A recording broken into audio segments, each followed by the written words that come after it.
computer is picking up a strange signal. Here, sir, you better take a look at it.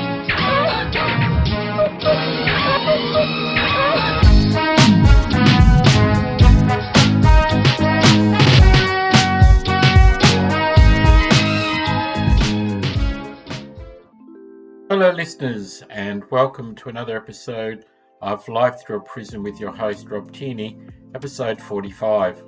What does an insulting vacuum cleaner and banks have in common? Let's take a look. Our first article this week comes from the Malwarebytes newsletter. It's entitled Robot Vacuum Cleaners Hacked to Spy on and Insult Owners. So this was posted October 14th, 2024 by Peter Arntz.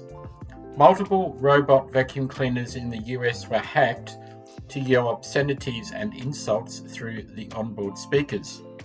ABC News was able to confirm reports of this hack in robot vacuum cleaners of the type Ecovacs D-Bot X2, which are manufactured in China. Ecovacs is considered the leading service robotics brand and is a market leader in robot vacuums. One of the victims, a Minnesota lawyer, Daniel Swenson, said he heard sound snippets that seemed similar to a voice coming from his vacuum cleaner. Through the Ecovacs app, he then saw someone not in his household accessing the live camera feed of the vacuum as well as the remote control feature. Thinking it was a glitch, he rebooted the vacuum cleaner and reset the password, just to be on the safe side. But that didn't help for long. Almost instantly, the vacuum cleaner started to move again. Only this time, the voice coming from the vacuum cleaner was loud and clear, and it was yelling racist obscenities at Swenson and his family. The voice sounded like a teenager, according to Swenson. Swenson said he turned off the vacuum cleaner and dumped it in the garage, never to be turned on again. While this may seem bad enough as it is, it could have been much worse. What if the hackers had decided to keep quiet and just spy on the victim's family? In 2020, we talked about such an occurrence in our Lock and Code podcast, where a photo taken by a Roomba vacuum cleaner of a woman sitting on a toilet was shared on Facebook. Within a few days, various similar incidents involving the Ecovacs D-Bot X2 were reported in the US. And even though Swenson had several communications with the US representative Ecovacs, the response didn't explain what had happened. The Ecovacs representative claimed the victim's credentials must have been acquired by the hacker and used in a credential stuffing attack where the attacker uses login information obtained in breaches on other sites to log in to another one, in this case Ecovacs. But that did not make sense, because even with a valid password, the attacker shouldn't have been able to access the video feed or to control the robot remotely.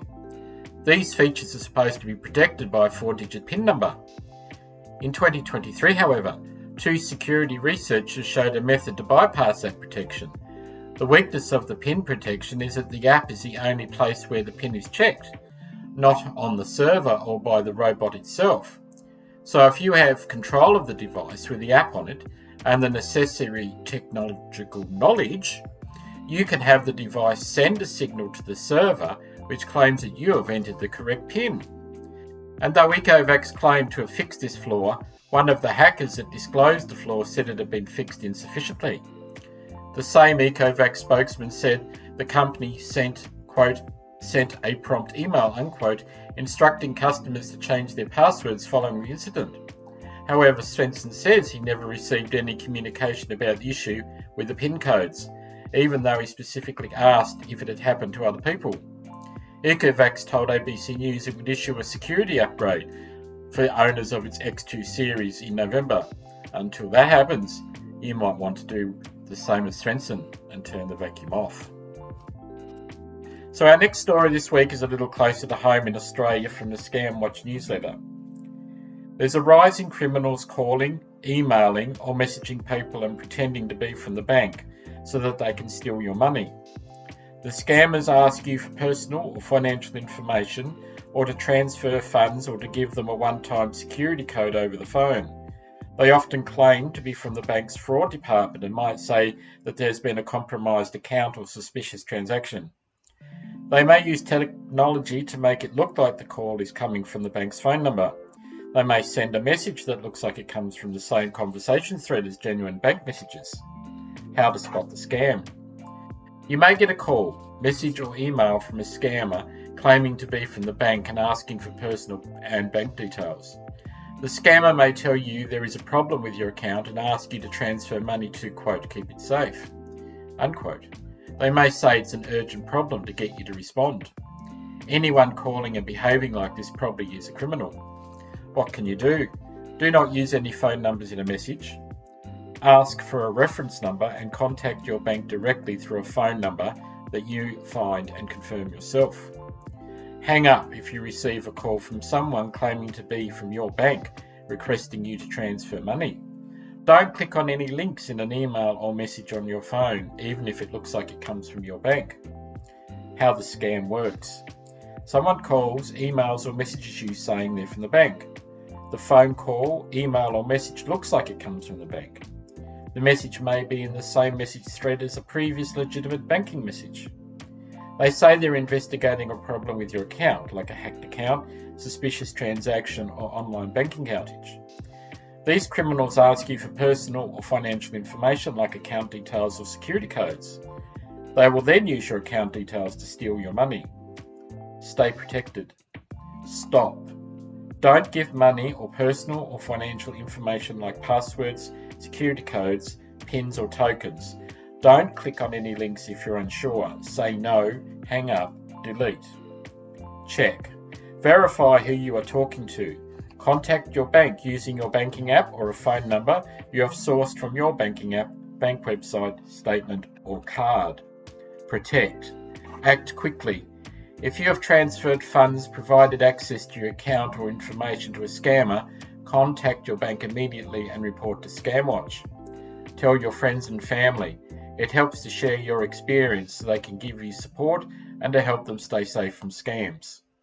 If you have been affected, if you have lost money, contact your bank or financial institution immediately. If you've had personal information stolen or need support to recover from a scam, contact ID Care on 1800 595 160. Help others by reporting scams to ScamWatch. Tell your friends and family. You can share your experience, get support and help to protect others from scams. Who is the National Anti-Scam Centre?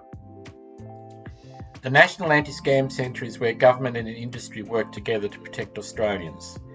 By harnessing shared resources and smarter analytics to identify blind spots, strengthen weak links and use data to react faster, stopping scams before they happen. Our aim is to make Australia a harder target for scammers. Links to both these articles will be in the show notes. That's it for this episode, dear listeners. I don't think I will be rushing out to buy a robot vacuum cleaner. What about you? Till next time, take care and bye for now.